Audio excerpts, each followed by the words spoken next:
back for another week of high school football. I am Joe Hughes, Gazette sports writer, and this is Richard Walker, Gazette and Shelby Star sports editor, and we're here to talk about week 3 of the high school football season as well as what transpired in week 2. Richard, what impressed you the most in week 2? Well, it's fascinating to think about it. In fact, we were just talking about it with our photographer, John Clark, because both of us went to the Clover Forest View game. Yes, the final score was 35-3. That looks like a blowout. I don't think that was a traditional 35-3 game. I walked away thinking Forest View was a little better than maybe I thought they were going to be. But we did have some indication of that with how they played against East Lincoln the week before. And Clover, obviously, maybe you could say good as advertised. And again, they're starting their 4-week stretch through North Carolina, and they've historically been successful. And of course, we'll talk about that coming up because they've got Hunter High, South Point, and Ashbrook in their not so distant future. Right, and I think the main thing about that is they showcase their running game rather than their high-flying passing attack, which is kind of a bit of a role reversal. Yeah, David Hall was very impressive back for Clover. Certainly. And for me, it was just, I guess, the barn burner over there in the corner of Mount Holly with Mountain Island Charter and Stuart Kramer.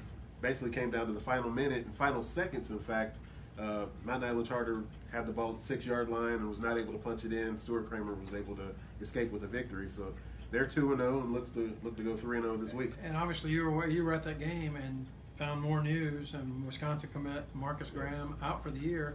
To me, I feel like based on what we've seen Kramer do post East Lincoln, I thought they really struggled in their last scrimmage, but then they came out and were really impressive against Lincoln. Of course, South Point was also impressive against Lincoln, which may say more about Lincoln than either of those teams. But Mountain Island Charter has played only 2 3A teams ever. Both of them, Stuart Kramer. Last year, it was not a competitive game. I went to that game over in Cramerton, and Stuart Kramer had their way with the Mountain Island Charter team. They had all these guys really a year ago and a couple of college players that Mountain Island Charter produced last year.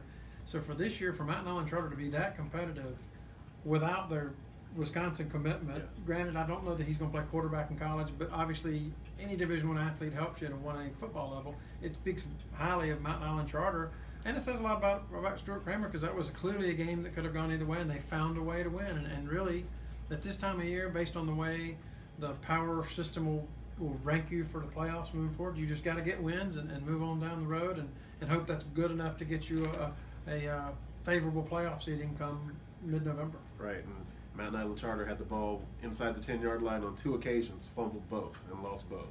So they had their chances.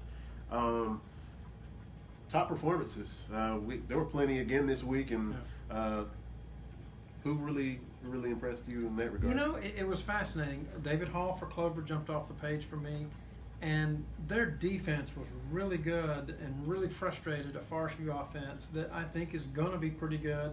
Obviously, they've got to figure out a balance between rushing and passing. Jalen Mims is a smallish back, wearing number 21. He'll remind you a little bit of previous runners they've had, Aaron Bennett, Mo Neal. But I felt like pretty good about Clover and how they did. I also, when you look around the region, Bessemer City really showed something after losing their first game to come back and take care of East Gaston the way they did. Cherryville and Bessemer City, maybe we look at that as, well, it's just Bessemer City and Cherryville. Cherryville now 2-0, had to face some adversity, found a way to beat Chase. South Point with another quarterback. Don't know how long that's going to last. Haven't heard any more updates on Keaton Hale. I guess they're still calling it a sprained knee, so we'll see how that plays out. I did feel like with a week of practice that Jemani Leeper would be able to run that offense, and he was, and they were very, very impressive in beating a Lincoln team that clearly is struggling right now. Hunter Huss had some adversity, but big plays in the special teams game and on defense provided 3 of their, I think, 4 touchdowns. So, as we talk about earlier, Hunter Huss and Clover this week and really setting that game up. And then, Ashbrook had talked about Tyrese Nicholas being the horse, and he was for them, and they beat East Mac. I don't know that I got a real strong feeling of what East Mac will or won't be, but if you're Ashbrook after you've been 4-8 a couple of years, this is a good win for you and something to build on moving forward. Right, and for me it was Kendall Carr. Of course, I kind of said last week that I kind of felt that he would kind of be the difference for that particular game with Mountain Island Charter, and in the last minute he caught the game-winning touchdown. I think he had around 60-something yards receiving, 2 touchdowns. He's as advertised. And he's a real matchup nightmare. Yeah, I was going to say. And as you said with Hunter Huss, Jaheim Mullen, 2 kickoff returns for touchdowns, and that one in the fourth quarter really kind of gave them a whole lot of momentum going to that final stretch that allowed them to pull away from Cottonmouth. Well, and another thing that we can say too is that obviously we've lived through now going on more than a year of the college football recruiters' fascination with Tony Davis. Mm-hmm. You know, obviously Huss has had a lot of different skilled players, and Tony Davis has been featured to varying degrees. It looks to me like wherever they put him, he's going to thrive. He came in as a young freshman and played some quarterback. He's moved to different positions. I mean, I know talking to Coach McCoy, he certainly has been and emerged on the college recruiter's radar as a defensive back. But boy, when he's got the ball in space, he is really a matchup problem. And it's fascinating because you talk about Kendall Carr, Tony Davis, there's a handful of players like Ray Greer at South Point that they're a real problem for defenses to deal with out in space. And you have to account 1 and possibly 2 defenders, and that certainly creates a mismatch somewhere else on your defense if that's the way you've got to go. And I think those 3 receivers certainly have shown the ability to stretch the field. And when you put Davis in concert with a Mullen, Tyson Dan, or some of the other talented pieces they have at under Haas, clearly you see why Haas is, there's so much expectation and anticipation of them having a good year.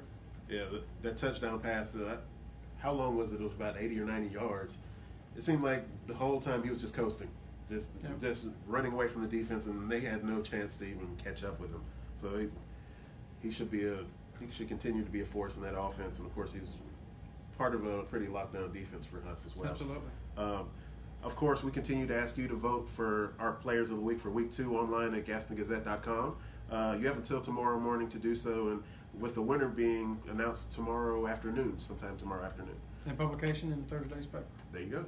And another thing we're starting this week. This is always this Facebook Live is about football, but we're going to institute this year an Athlete of the Week. Yeah. And it can be a football player, but it can also be any other sport, and we're doing it throughout the school year for each of the schools in Gaston County. And, you know, we're hoping we'll get good feedback on that and hope that you guys welcome and appreciate the opportunity. We certainly welcome and appreciate the opportunity to honor all of the athletes that play sports in our county. And that should be online right now as well as in tomorrow's paper. So and there's check out for that. And an equal dynamic in the Shelby Star about that. They have less schools, so the more of their players and athletes will get nominated and honored. But both papers are doing that this year, and you know we just feel it's the thing to do to honor and show the diverse talents of all of our athletes in this 2-county region. Certainly, and of course the Pick'em contest as well is also online, and the both of us went 4-2 this past week. We basically had the same games picked. We both lost the Bessemer City romp over East Gaston, and I guess it was kind of shocking to see Shelby lose to AC Reynolds, although it wasn't wholly unexpected. Well, it's interesting. We look at that because I guess we're in this Cleveland, Lincoln, Gaston County vacuum, but AC Reynolds was in the 4A state championship game last year. Certainly. So it's fascinating to think how that looks, and you know, Shelby has been so dominant for so long that any loss is cause for alarm bells. I don't know that this necessarily qualifies, but clearly it's got their attention, and now they go into a game this week with a rivalry game. They start their rivalry. You know, we talk about Clovers coming to this state. Shelby starts a real gauntlet of rivalry games: Burns, Crest, and Kings Mountain the next 3 weeks. So real interesting stretch for them, and it'll be curious to see what they look like on the other side.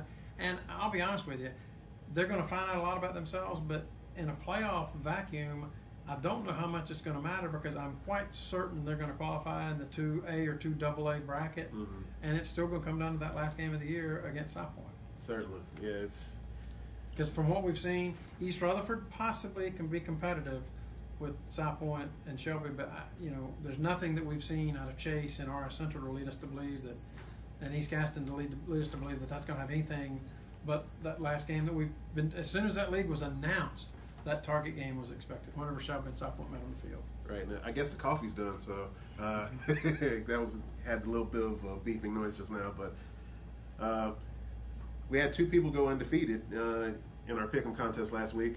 Belmont's Jonathan Hall and Ansel Hunt of Grover. And Hall was randomly selected to pick with us this week. Congratulations on that. And we look forward to seeing how you fare against us, so-called experts. Yeah. But let's jump into this coming week of games. It's an interesting schedule this week. You know, there's only one quote-unquote what you would call rivalry, and that's Shelby and Burns. And I was talking to you about it before we got together on Facebook Live. It's fascinating. As a young kid, I remember this happening. Steve Gardner, who was a long time, is still the Huss athletic director and former Huss coach. I don't know many people remember this. Steve was a quarterback and a defensive end, which is an unusual combination in high school for Burns. And Burns, though they trailed this series 37-14, win number one was with Steve Gardner leading them to a win in 1975 at Shelby's Blount Memorial Stadium. And I remember that as a young elementary school kid growing up in Bowling Springs. So a fascinating matchup. And obviously, think about Shelby and Burns, all the players who have come through there over the years. You know, Tommy London, Ken Howell, on the Shelby side. You've also got Clint Gwaltney, now an assistant athletic director in North Carolina. Chad Holbrook, now the baseball coach at College of Charleston. Norris Hopper, Major League Baseball player. On the Burns side, Scotty Montgomery, the coach at East Carolina. Tony Scott, who was an All-ACC player at NC State. I mean, just tremendous rivalry. Shelby certainly has had the upper hand like they do on most schools, but they renew their rivalry again this week at Ron Green Stadium in Burns. And I know Burns has got to be a little questioning themselves after losing to Alexander Central after a week off, but they got a week to kind of prepare for this game, and it'll be fascinating to see how Jahari Mitchell, who played for Burns last year and is now at Shelby, is received when he makes his return to the Burns High School. I remember a couple of years ago, Willie Green II left Burns to go to Christ, and it was maybe not the best of receptions for him, but you know, I understand the hard feelings over there, having grown up in Cleveland County. These rivalries are real, let me tell you. Indeed. And of course, there are two games I'm actually looking forward to. Of course, the Huss and Clover game, because it's just interesting. Yeah. Huss has all this talent and all this hype, and then you have Clover, who is just looking for respect still, even though they come up here and do a lot of damage on an annual basis. They're still looking for respect, on both sides of the border. So they're think about this. A year ago, they win this game 42-41 in overtime, and that was their last win. Right. So they want to kind of move beyond all that, and it is interesting. Think of the proximity of these schools, and obviously, you know, schedules don't always work out. They played in 1964, which I believe is Huss's first year of varsity football. The school opened in '62, and I believe they played JV schedules for a couple of years before '64. They tied 6-6. So, in essence, these two teams have met in games that are as competitive as it gets. You know, not only does Clover lead the series 101, it's only 48-47 on the scoreboard in two matchups. So I hope that this is a rivalry that is renewed year after year after year, because certainly in the two games they've played, albeit all those many years apart, it's been fantastic. You know, play on the field and competitive play on the field. Right. And, you know, you talk to anybody that went to that game last year, which got rained out on a Friday night, and they ended up having to play on a Saturday, and it was, you know, by former Gazette sports editor Jack Flagler's estimation, the game of the year last year. And that's saying a lot given how many good games we had a year ago. Yeah, and both of them feel like they are tons better than they were a year ago. So that's going to be definitely an intriguing matchup. I'm looking at West Lincoln and Cherryville as well. Yes. How many times can you say that? You can't say it enough. Cherryville's 2-0 for the first time since the Reagan administration. And West Lincoln coming off a bye week after a thumping of Drawn. 440 yards in that game. And Cherryville's really owned the fourth quarter in their previous two matchups this season. The question is whether they can wait that long to wake up against the West Lincoln team that's going to continue to throw bodies at them and continue to just kind of pound the rock. Yeah, it is as much anticipated a rivalry between those two as I've seen. And they, you know, and let's face it, that's one of those, they're side by side, they play Legion ball together. There's an element of that rivalry that I think a lot of us underestimate. This year it's going to get a lot of shine and a lot of attention, and deservedly so. Certainly. You have Stuart Kramer, East Gaston. Forest View looks to rebound against South Point. That could be an intriguing game as well. Yeah, you're talking about two rivalries of two of the recent Gaston County schools that grew a little bit out of the other.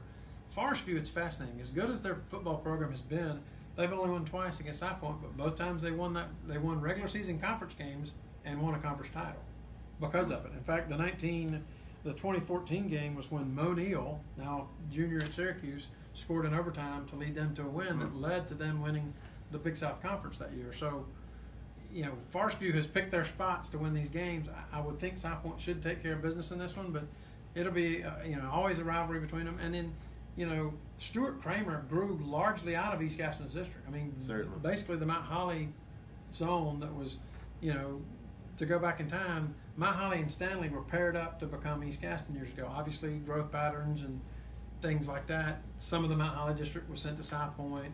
And I believe Stanley's district at times has gone to North Gaston, but largely those two schools were paired up together. And now Stuart-Cramer is almost completely out of what used to be East Gaston territory, some South Point, but, a big game for them. And, the irony of this is if you're a Stuart-Cramer fan, you're looking at the trends and they're positive. Both the programs and the teams are heading in opposite directions. Stuart-Cramer lost the first two matchups in this rivalry, has won the last two matchups in this rivalry. East Gaston comes in 0-2, Stuart-Cramer comes in 2-0. So it all looks good for the Storm, although they do have to go to East Gaston and play this game. And they were really talking about, they felt like they were not focused for Mountain Island Charter last week. Really looking forward to how they kind of respond this week after another week of practice. Well, there's a lot of familiarity in this game. Certainly. Same as the Forest View South Point game, same as Cherryville West Lincoln. Right. Highland Tech joins the fray this week, heading to South Davidson. Kings Mountain, after a big win last week, goes to T.C. Roberson. North Gaston goes to Lincolnton. That's kind of an intriguing game as well because North Gaston continues to pile up the points, but last week couldn't make a stop when it needed to. Well, and if you include the history of Old Dallas High, I believe this is right. I think they started football in 1923. This rivalry dates to 1923 when Old Dallas High played Lincolnton, and they have played 32 times since then, or 30 times since then. Lincolnton's had the upper hand on it, but a year ago, North Gaston, one of their biggest wins of the year, they really had their way with Lincolnton. They won 49-27. So clearly Lincolnton is aware of how powerful their offense can be, and if North Gaston can figure out what's going on with their defense, I think, and we said this before the year started, they're a team that nobody wants to see. Nobody, because they know they're going to score, or they feel real confident they're going to put points on the board. Kareem Kennedy and Isaiah McNeil might be one of the better running back quarterback duos in this area. Well, it's rare to score 43 points and lose by 3 touchdowns. Certainly. And that's what North Gaston did last week. Definitely. And then you have Graham at Mountain Island Charter who looks to rebound, and North Lincoln at 4. Yeah. So, that pretty much wraps up this coming week. Where are you going to be at? I'm going to go to see Clover and Huss. I'm looking forward to seeing Huss for the first time. I saw Clover last week. I've not made my pick yet on that game, and I really don't know how I feel about that. I felt going into it that probably Huss was the better team, but after watching the way Clover's played, Gabe Carroll has really taken the reins of that program at quarterback and is doing really well, and I love their gang tackling defense. It'll be curious to see how that defense matches up against Huss's big play offense, and how Zoe Wallace and his real talented core of receivers. I think Clover's going to have a hard time with that, but I also think Huss's defense may have a hard time with what Clover's running game is doing. So I look forward to that really being an interesting and exciting matchup, and I'm really looking forward to going. Yeah, one more thing for Clover is that really kind of reveals exactly what they'll probably be looking at once they hit their regional stretch, and of course, particularly on the defensive side of the ball. Certainly, and I'll be at Forest View South Point, and really looking forward to my first trip over there. But that's all for us, and we look forward to seeing you Friday night, or if not Friday night, this time next week. You have a good one.